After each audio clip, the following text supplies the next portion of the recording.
जैसे ही मैं गांव की सीमा में दाखिल हुआ, मुझे एक अजीब सी हलचल महसूस हुई। ऐसा लग रहा था जैसे कुछ बहुत बुरा हो रहा है। मेरी नज़र बिना सोचे समझे पंचायत की ओर उठी। वहाँ सभी लोग घेरा बनाकर खड़े थे।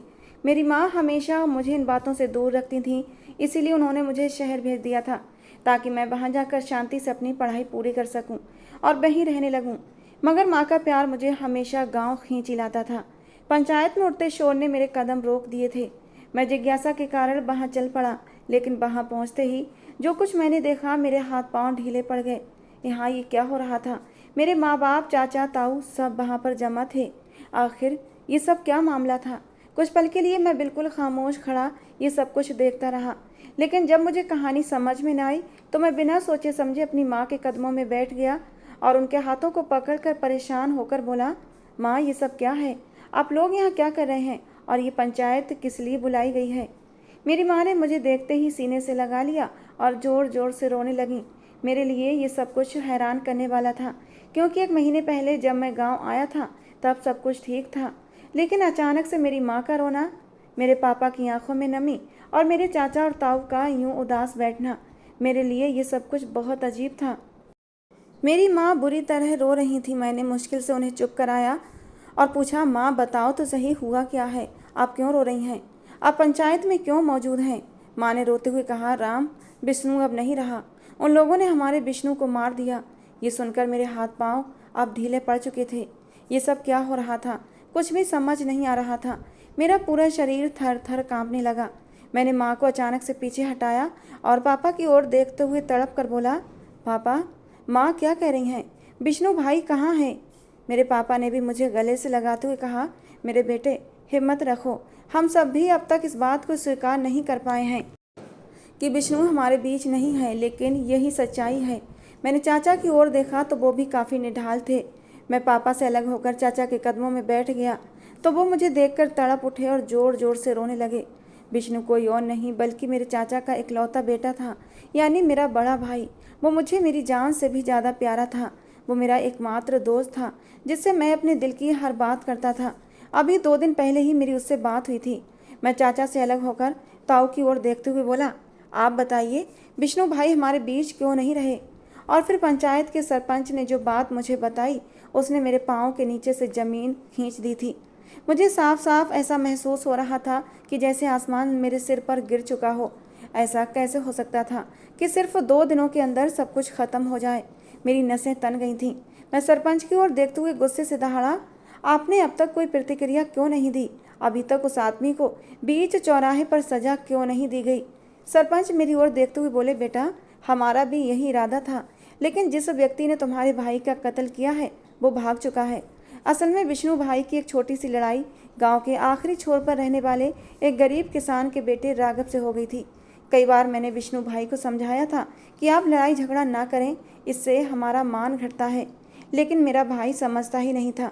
छोटी सी बहस के बाद दोनों में मारपीट हुई और फिर उस आदमी ने आखिर में डंडे से मेरे भाई के सिर पर जोर से वार किया, जिससे वो उसी पल मौत की घाटी में खो गया। अब वो व्यक्ति गायब हो चुका था। मैं कुछ और कहता इससे पहले मेरे ताऊ अपनी जगह से खड़े हुए और सरपंच की ओर देखते हुए गुस्से से बोले, आप हमारी बात क्यों नहीं समझ रहे? हमें खून के बदले खून चाहिए। सरपंच ने कहा, लेकिन हम क्या कर सकते हैं? मुजरिम मौके से फरार है और उसके घर में सिर्फ उसकी बहन मौजूद है। और ये बात सुनकर मेरे पापा ने साफ कह दिया कि हमें बदले में कुछ तो चाहिए, हमें उस घर की बेटी चाहिए, बस यही हमारी आखिरी बात है।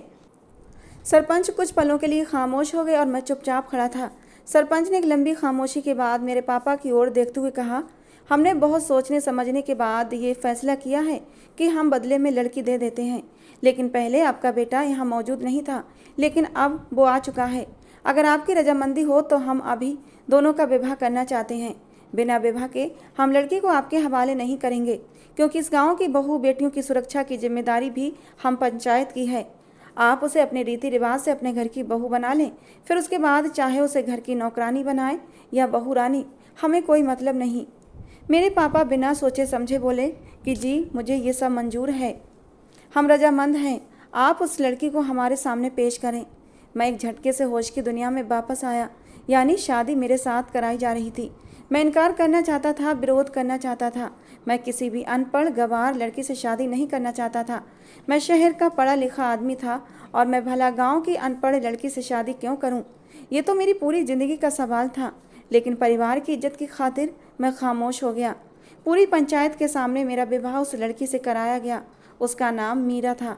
मेरे खुद के आइडिया से इतना तो पता चल गया था कि वो लड़की एक भी कक्षा नहीं पढ़ी थी। मुझे उससे कोई सरोकार भी नहीं था। मैं उसे अपनी पत्नी के रूप में स्वीकार नहीं कर सकता था और ना ही कभी उसे ये दर्जा दे सकता था। लेकिन जो भी था, मेरा नाम उस लड़की के नाम के साथ जुड़ने वाला था और ये मेरी इज्जत का मामला था। मेरा फैसला मेरे बड़ों ने किया था और मुझे इस फैसले पर खामोशी से सिर झुकाने के अलावा और कुछ करने की इजाज़त नहीं थी। विवाह होते ही लड़की को मेरे साथ विदा कर दिया गया। मेरा गुस्से से बुरा हाल था। बराबर में बैठी उस लड़की से मुझे इतनी नफरत हो रही थी कि जिसकी कोई सीमा नहीं थी। मेरा बस नहीं चल रहा था कि मैं उसी वक्त उसे चलती गाड़ी से धक्का दे दूं। लाल जोड़े में गठरी बनी रोती सिसकती वो मुझे जहर लग रही थी। थोड़ी देर बाद हम लोग हवेली पहुंच गए थे। वहां पहुंचते ही उस लड़की के साइड का दरवाज़ा खोला गया और उसे खींच कर बाहर निकाला गया। मैं कुछ कहता या समझता इससे पहले ही विष्णु भाई की माँ ने उसे मारना पीटना शुरू कर दिया। मैं हक्का बक्का सा बाहर आया। जो भी था, इंसानियत के नाते मैं उस पर ऐसा अत्याचार होते नहीं देख सकता था। वो मेरी पत्नी थी, मुझे ये सब कुछ रोकना था। लेकिन मेरी माँ ने नफरत से उस लड़की की ओर देखा और मेरा हाथ पकड़ लिया, जिसका साफ मतलब था कि कोई ज़रूरत नहीं आगे जाने की। जो उसके साथ हो रहा है होने दो। मेरी चाची ने उस लड़की का हाथ पकड़कर इतनी ज़ोर से मरोड़ा कि उसकी एक चीख निकल गई थी। यहाँ मेरी बर्दाश्त की हद ख़त्म हो गई थी। मैं तुरंत ही बीच बचाव करने के लिए उन दोनों के बीच आ गया और उस लड़की को एक झटके से उनसे अलग करके अपने पीछे किया।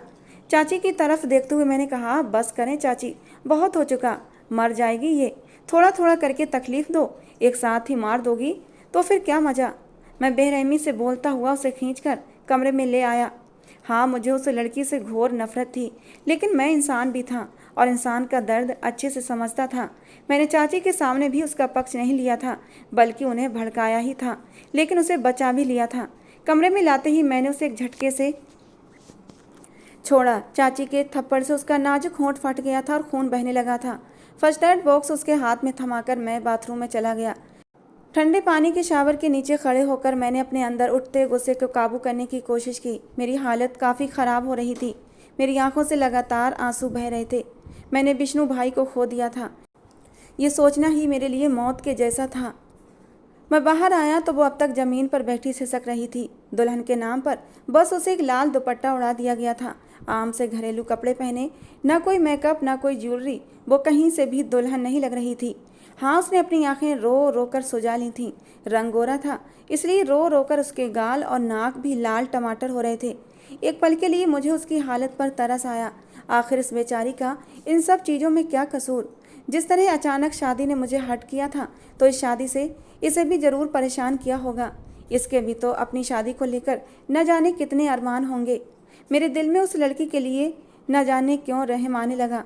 लेकिन अगले ही पल विष्णु का चेहरा मेरी निगाहों के सामने घूम गया और मुझे उस लड़की से फिर से नफरत महसूस होने लगी। कुछ भी कहें, उसके भाई ने मुझसे मेरा भाई छीना था और बदले में मुझे ये अनपढ़ और गंवार लड़की मिली थी। लेकिन इंसानियत के नाते मैं उसके पास बैठ गया। फर्स्ट एड बॉक्स जैसा का तैसा ही रखा हुआ था। मैंने उसे खोला, पट्टी और रुई निकाली और उस लड़की का सिर ऊंचा कर उसे अपनी ओर किया। वो तुरंत डर कर मुझसे दूर हो गई, लेकिन मैंने उसका हाथ पकड़ लिया और उसकी आंखों में झांकते हुए गरज कर बोला, मैं तुम्हें काट नहीं रहा जो तुम मुझसे इतना दूर भाग रही हो। यहीं बैठी रहो, हमदर्दी कर रहा हूँ, उसे कबूल करो। ज़्यादा ड्रामा करने की मेरे सामने ज़रूरत नहीं है। ये कहकर मैं धीरे धीरे उसका खून साफ करने लगा। एक पल के लिए मुझे उसके हाल पर दया आई थी। एक लड़की के साथ ऐसा नहीं होना चाहिए। मेरे अंदर का इंसान जाग उठा। मैंने उसकी मरहम पट्टी करने के बाद उसे सोफे पर सोने की सलाह दी और खुद जाकर बिस्तर पर बैठ गया। मेरे दिमाग में अचानक ही अनीता का ख्याल आया। सुबह से अब तक का समय हो गया था और मैंने उसे एक बार भी मैसेज या कॉल नहीं किया था। अनीता मेरी सबसे करीबी दोस्त थी, जो मेरे दिल के बेहद करीब थी। हाँ, मैंने उसे अपने लिए सोच रखा था कि मैं उससे शादी करूँगा और उसकी भावनाएं भी मेरी भावनाओं से अलग नहीं थीं। लेकिन अब तक हम दोनों ने एक दूसरे को अपने दिल का हाल नहीं बताया था, बस वो कुछ संकेत ही दिए थे। मैंने फ़ौरन अनीता को फ़ोन मिलाया और उसका हालचाल पूछकर यहाँ हुई पूरी कहानी सुनाने लगा। लेकिन मैंने अपनी शादी वाली बात को छिपा दिया था। मैंने उसे सिर्फ विष्णु भाई के निधन की खबर दी थी, जिसे सुनकर वो भी बहुत दुखी हुई थी। मेरी नज़र बेध्यानी में सामने बैठी मीरा पर पड़ी और मैंने तुरंत अपनी बात अंग्रेजी में बोलना शुरू कर दी, क्योंकि मैं उस लड़की के सामने अपनी कोई भी बात करना नहीं चाहता था। मैं धीरे धीरे उससे अपने दिल की हर बात कर रहा था। मुझे यकीन था कि उस गवार को भला क्या समझ आएगा। न जाने आज मुझे क्या हो गया था कि मैं उसके सामने अपना दिल खोलकर रख देना चाहता था। शायद मेरे पास मेरे विष्णु भाई नहीं थे, या फिर जो हादसा मेरे साथ पेश आया था वो मुझे दिल बर्दाश्त कर चुका था। मुझे किसी अपने साथी की ज़रूरत थी जिसके सामने मैं अपने दिल का हाल बयान करूं। इसलिए मैंने अनीता से अपने दिल की हर बात कह दी। मैं अंग्रेजी में ही उससे बात कर रहा था कि अनीता, मुझे तुम्हारी बहुत याद आती है। तुम्हारे बिना रहना मेरे लिए बहुत मुश्किल है। यार बस तुम जल्दी से अपने ट्रिप से लौट आओ। बहुत सी बातें हैं जो मुझे तुमसे करनी है, और एक दिल की बात भी तुम्हें बतानी है। अब मैं और देर करना नहीं चाहता। जबकि वो भी अंग्रेजी में ही जवाब दे रही थी। कहने लगी, बिल्कुल राम, तुम चिंता मत करो। मैं बहुत जल्द अपने ट्रिप से वापस आ जाऊंगी। फिर हम दोनों अच्छा समय बिताएंगे, और तुम्हारी तरह मुझे भी अपने दिल की एक बहुत ख़ास बात तुम्हें बतानी है। काफ़ी देर उससे बातें करने के बाद मुझे सुकून मिला और मैंने मोबाइल बंद करके लेट गया। जैसे ही लाइट बंद की, मीरा तड़प कर बोली, प्लीज़ लाइट बंद मत करें, मुझे अंधेरे से डर लगता है। उसकी आवाज़ बिल्कुल उसी की तरह मासूम थी। हाँ, वो गवार गांव की अनपढ़ लड़की थी, लेकिन वो बेहद खूबसूरत थी। उसके बाल कमर से भी नीचे तक थे, जो चोटी में बंधे हुए थे। यकीनन अगर ये लड़की अपने बाल खोलती तो बहुत खूबसूरत लगती। उसका रंग दूध से भी ज़्यादा गोरा था। गहरी आँखें, जिनमें कोई थोड़ी देर देखता तो उनमें खो जाता। गुलाबी गाल, ठोड़ी के पास एक कातिलाना तिल। वो लड़की सुंदरता की मिसाल थी, लेकिन मैं बहुत मजबूत इरादों का आदमी था। मुझे पता था वो लड़की मेरे दुश्मन की बेटी है। मुझे उसे अपना दिल नहीं लगाना, ना ही अपना दिल बहलाना है। बस उसे तकलीफ पहुंचानी थी और उससे अपना बदला लेना था। मैं गुस्से से बोला, लड़की, अगर ठंड में ठुठरना नहीं है तो यहीं चुपचाप सोती रहो, वरना हाथ पकड़कर अभी बालकनी में खड़ा कर दूंगा। पूरी रात ठंड में सिकुड़ती रहना। अंधेरे में मेरी सख्त आवाज़ सुनकर यकीनन वो कांप गई थी, और फिर उसकी दोबारा मेरे कानों में आवाज़ नहीं आई थी। अगली सुबह जब मेरी आँख खुली तो सीधा ज़मीन पर बैठी मीरा पर पड़ी थी। यकीनन वो रोते रोते वहीं सो गई थी। उसकी आंखें बंद थीं, जबकि उसका मासूम चेहरा गुलाब की तरह खिला हुआ था। रोने की वजह से उसके बाल उसके गुलाबी गालों से चिपक गए थे। एक पल के लिए मेरे दिल में ये ख्याल आया कि मैं इस खूबसूरत चेहरे से उसके बालों को हटा दूं, लेकिन मैंने तुरंत ही अपना ये ख्याल झटक दिया, क्योंकि मेरी आंखों के सामने फिर से विष्णु भाई का हंसता हुआ चेहरा आया था। कैसे उस जालिम ने मेरे भाई को मारा होगा, ये ख्याल ही मेरे लिए दर्दनाक था। मैंने उस पर एक नफरत भरी नज़र डाली और वॉशरूम में बंद हो गया। थोड़ी देर शॉवर के नीचे खड़े होकर मैंने खुद को शांत किया और फिर फ्रेश होकर बाहर आया। वो लड़की कमरे में मौजूद नहीं थी। यकीनन वो बाहर गई थी या फिर उसे बुलाया गया था। मैंने चुपचाप अपने कपड़े पहने और बाल बनाकर नीचे आया। मैं कल यहाँ से चले जाना चाहता था, इसलिए आज सभी से मिलना चाहता था। मैं यहाँ ज़्यादा दिनों के लिए नहीं आया था। मेरा पूरा बिजनेस मेरे पीछे पड़ा हुआ था और मैं उसे नौकरों के सहारे छोड़ नहीं सकता था। जब मैं नीचे आया तो सामने का मंजर देखकर मेरी आंखें बंद हो गईं। मेरी चाची और मेरी ताई उस लड़की पर अत्याचार कर रही थीं। गरम गरम चाय उसके हाथ पर गिराई गई थी और वो अपना हाथ पकड़कर जारो कतार रो रही थी। उसके बावजूद भी मेरी ताई के हाथ लगातार चल रहे थे। उनका बस नहीं चल रहा था कि वे उस लड़की का सिर फोड़ दें। आखिरकार हमारे घर का चिराग जो बुझ गया था और जिस वजह से हमारे भाई की मौत हुई थी, वो लड़की उस परिवार से संबंध रखती थी। इतनी आसानी से उसे माफ़ करने का सवाल ही नहीं उठता था, लेकिन ये सब मुझसे देखा नहीं गया। मैं एक पढ़ा लिखा इंसान था और मुझे ये पसंद नहीं था। मैं फ़ौरन से तेज़ी से चलता हुआ ताई के करीब पहुंचा और एक झटके से मीरा को खड़ा किया और अपने पीछे छुपा लिया। मेरी ताई एक बार फिर से उसे मारने के लिए आगे बढ़ी, लेकिन मैंने उन्हें हाथ से रोक दिया। उनकी आंखों में झांकते हुए कल वाली बात दोहराई कि ताई जान, आप इतनी आसानी से क्यों इसे ख़त्म करना चाहती हैं? ठहर जाएं, आराम से अपना बदला पूरा करें। एक ही बार में ख़त्म कर देंगी तो फिर हमारा बदला कैसे पूरा होगा? जबकि वो रोते हुए बोली, इसके भाई ने हमारे विष्णु को मारा है राम, ये कोई आसान बात नहीं। तुम जानते हो ना विष्णु हमारे लिए क्या था? जबकि मैंने संयम से आंखें बंद कर लीं। बेशक विष्णु की मौत ने हमारी पूरी दुनिया हिला दी थी। वो कोई आम इंसान नहीं थे, पूरे घर को हंसाने वाले, घर का ख्याल रखने वाले इंसान थे, और अचानक से उनका चला जाना सबको ही बर्बाद कर चुका था। लेकिन मैंने बड़ी मुश्किल से ताई को संभाला और उन्हें डाइनिंग टेबल पर बिठाकर मीरा को आदेश दिया कि हमारे लिए नाश्ते का इंतजाम करो, जबकि वो तुरंत ही किसी नौकरानी की तरह रसोई में घुस गई थी और थोड़ी देर बाद ही एक शानदार नाश्ता मेज पर सजा दिया गया था।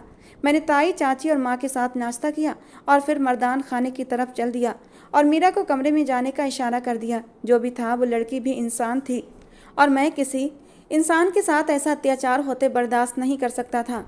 मैं मर्दान खाने में दाखिल हुआ तो वहाँ सभी मर्द इस फैसले का जिक्र कर रहे थे।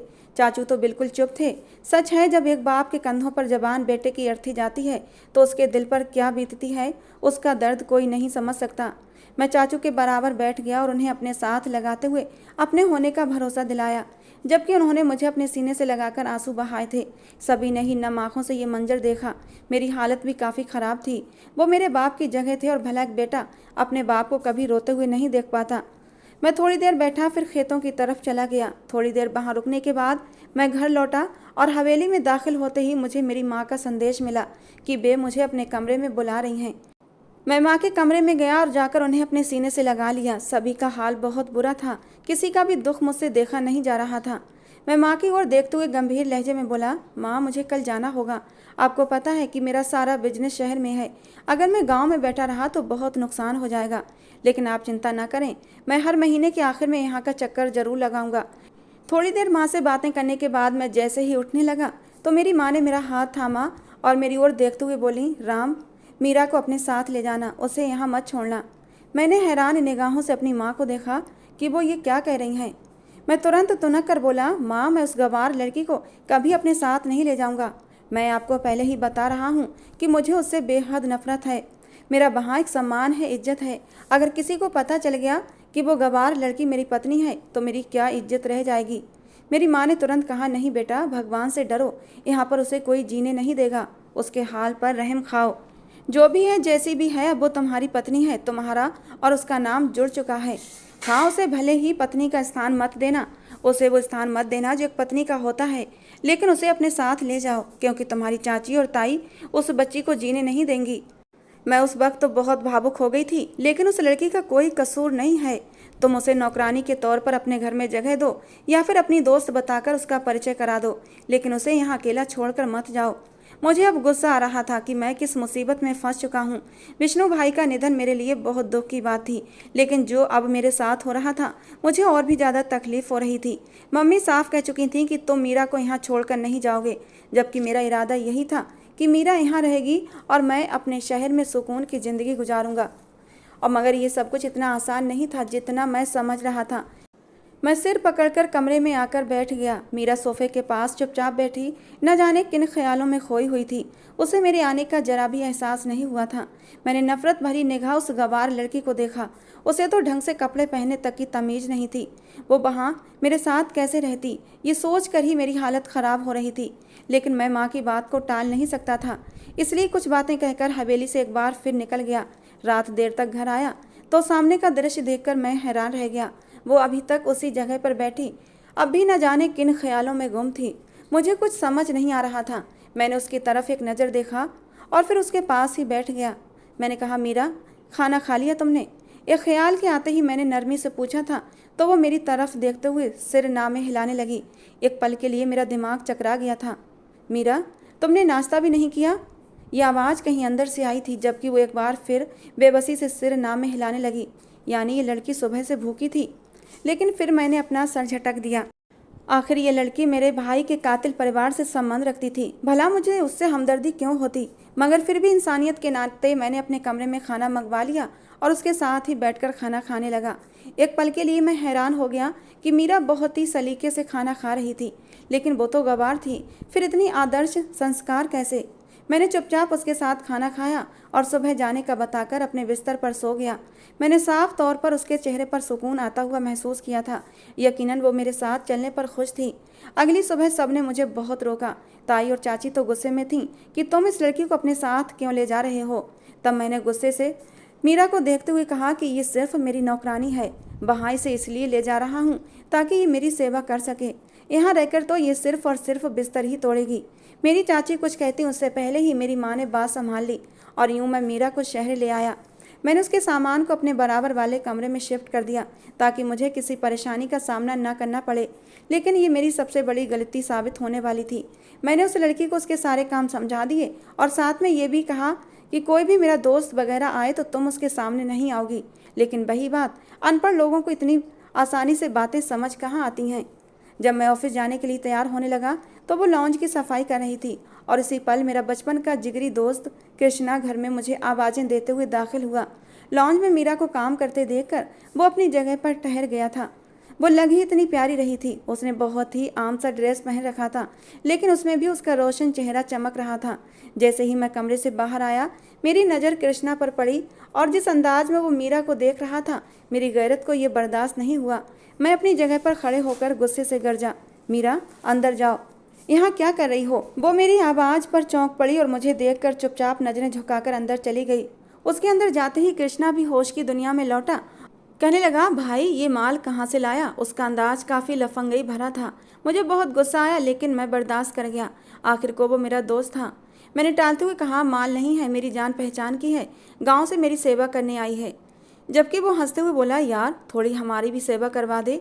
यार जो भी हो, गांव की लड़कियां भी इतनी खूबसूरत होती हैं, मुझे तो इस बात का अंदाज़ा भी नहीं था। मैं उसे फ़ौरन घर से बाहर ले गया, वरना मेरा इरादा मीरा के हाथ का नाश्ता करने का था। उस दिन उसके हाथ का नाश्ता करते हुए मुझे समझ आ गया था कि वो लड़की खाना बनाने में काफ़ी माहिर है। ऑफिस के बाद भी मेरी आंखों के सामने बार बार वही मंजर आ रहा था, जब मीरा सफाई कर रही थी और कृष्णा उसे देख रहा था। मुझे समझ नहीं आ रहा था कि मुझे इतना गुस्सा क्यों आया था, और फिर ये सोचकर मैंने अपना सिर झटक दिया कि शायद वो मेरी बीवी है। आखिर हम जमींदार थे और जमींदारों के लिए अपनी औरतों की इज्जत बहुत मायने रखती है। वक्त बीतता जा रहा था और अनीता भी मीरा से मिल चुकी थी। उसने भी देखते ही देखते ये ख्याल जाहिर किया कि तुम्हारी नौकरानी तो बहुत खूबसूरत है, बच के रहना, कहीं तुम पर डोरे ना डाल दे। एक पल के लिए तो मुझे खुशी हुई, लेकिन फिर ये सोचकर डर भी लगा कि भविष्य में जब उसे उसकी असलियत पता चलेगी तो क्या होगा। कहते हैं जिस चीज़ को आपको डर होता है वो जल्द से जल्द सामने आ ही जाती है। एक दिन मैं मीरा से घर के काम करवा रहा था कि देखो मीरा, तुम्हें सिर्फ नाम की बीवी बनाया है, ज़्यादा हक जताने की ज़रूरत नहीं है। कान खोल कर मेरी बात सुन लो। मेरे दोस्तों के सामने आने की और उनसे बात करने की कोई ज़रूरत नहीं है, वरना मुझसे बुरा कोई नहीं होगा। जबकि वो हमेशा की तरह चुप थी और मुझे ये भी नहीं पता था कि मैं उसे बीबी कहकर बुला चुका हूँ। जब मैंने पीछे की ओर देखा तो वहाँ अनीता खड़ी हुई थी। मैं उसे रोकना चाहता था, समझाना चाहता था, लेकिन वो रोते हुए घर से चली गई। मुझे समझ नहीं आ रहा था कि मैं कैसे अनीता को समझाऊं।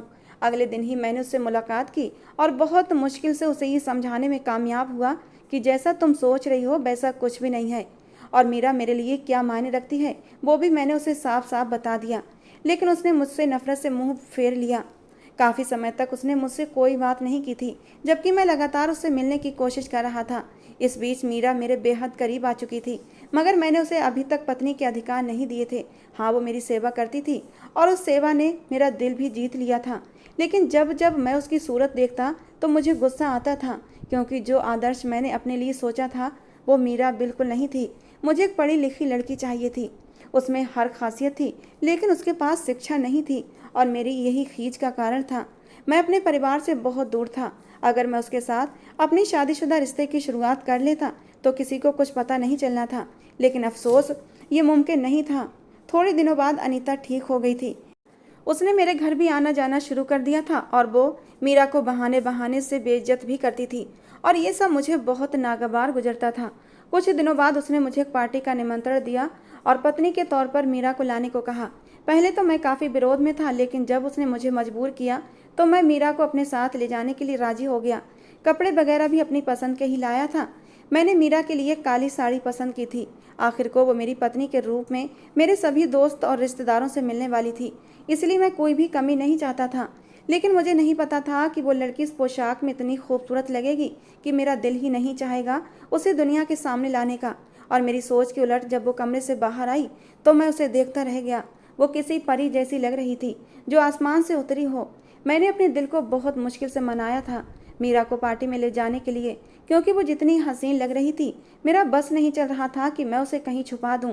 मैं उसके साथ पार्टी में पहुंच चुका था। मेरा ध्यान सिर्फ और सिर्फ मीरा पर था। मुझे पता था कि जिस प्रकार की पार्टी है उसमें सबकी नज़रें सिर्फ और सिर्फ मीरा पर ही रहेंगी, क्योंकि जिस समाज में मेरा उठना बैठना था वहाँ सब सिर्फ वो खूबसूरती पर ही मरते थे। और ऐसा ही हुआ। मैंने एक पल के लिए भी मीरा का हाथ नहीं छोड़ा था। शुरू से ही मैं उसे लेकर असुरक्षित महसूस कर रहा था और अब भी मेरी हालत ऐसी ही थी। यही बात अनीता को भी पसंद नहीं आ रही थी। वो मंच पर चढ़कर इंग्लिश में मेरा और मीरा का परिचय देने लगी। अब मुझे चिंता हो रही थी, अगर मीरा ने अंग्रेजी में कुछ नहीं बोल पाया तो मेरी तो बेइज्जती तय थी। मगर मुझे क्या पता था कि आज मुझ पर कौन सा राज खुलेगा। अनीता ने हमारी एक अच्छी स्पीच देकर माइक मीरा की ओर बढ़ा दिया और मुस्कुराते हुए कहा, मीरा, अपने पति की शान में कुछ तो बोलो। मैं आंखों ही आंखों में अनीता को मना कर रहा था, लेकिन वो मेरी तरफ देखना भी नहीं चाहती थी। उसने मीरा को मंच पर चढ़ा ही दिया। कुछ पल के लिए वो बिल्कुल चुप रही। मेरी निगाहें उसके चेहरे पर टिकी हुई थीं। मैंने फौरन सिर झुका लिया, मानो अब मेरी बेइज्जती पक्की थी। लेकिन जैसे ही उसकी आवाज़ मेरे कानों में पड़ी, मेरा दिल अचानक तेजी से धड़कने लगा। वो बिल्कुल साफ सुथरी इंग्लिश बोल रही थी। वो मेरे प्रति अपने प्यार का इजहार कर रही थी, मेरी अच्छाइयों का बखान कर रही थी। मीरा कहने लगी कि राम अनजाने में ही सही लेकिन मेरी हिफाजत करते हैं। मुझे और कुछ नहीं चाहिए, बस राम चाहिए। वही मेरा सब कुछ है, वही मेरी आखिरी सांस का सहारा है। ये कहकर वो मुझे बड़ी ही प्यार भरी नज़रों से देख रही थी और फिर मंच से नीचे उतरकर मेरे पास आकर खड़ी हो गई।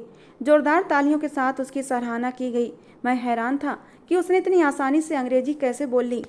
और जब मैंने घर आकर उससे पूछा तो उसने बताया कि उसने मास्टर्स कर रखा है और आगे भी पढ़ने की इच्छा रखती थी, लेकिन इस घटना के बाद उसकी शादी मुझसे हो गई। मैं तो दंग रह गया था, जिसे मैं गंवार और अनपढ़ समझ रहा था, वो लड़की तो पढ़ी लिखी और सभ्य निकली। धीरे धीरे मेरे सभी मतभेद उसके साथ खत्म होते चले गए। हाँ, उसके भाई ने विष्णु भाई को मारा था, लेकिन वो लड़की निर्दोष थी और मेरे मानकों पर पूरी तरह खरी उतरी थी। मैंने अपने परिवार से अलग होकर उसके साथ अपनी ज़िंदगी बसा ली थी। मेरे ताऊ चाचा ने बहुत विरोध किया, लेकिन मैंने किसी की नहीं सुनी, क्योंकि वो लड़की मुझे दिल से पसंद थी और उसमें ऐसी कोई कमी नहीं थी जिसकी वजह से मैं उसे अकेला छोड़ देता। अब मैं उसके साथ एक खुशहाल जीवन जी रहा हूँ और हमारा एक सुंदर सा गोल मटोल सा बेटा भी है। तो दोस्तों, आज की कहानी कैसी लगी ज़रूर बताना। पसंद आई हो तो प्लीज़ लाइक करना। रोज़ एक नई कहानी सुनने के लिए हमारे चैनल को भी सब्सक्राइब करना। मिलते हैं दोस्तों अगली किसी नई कहानी के साथ।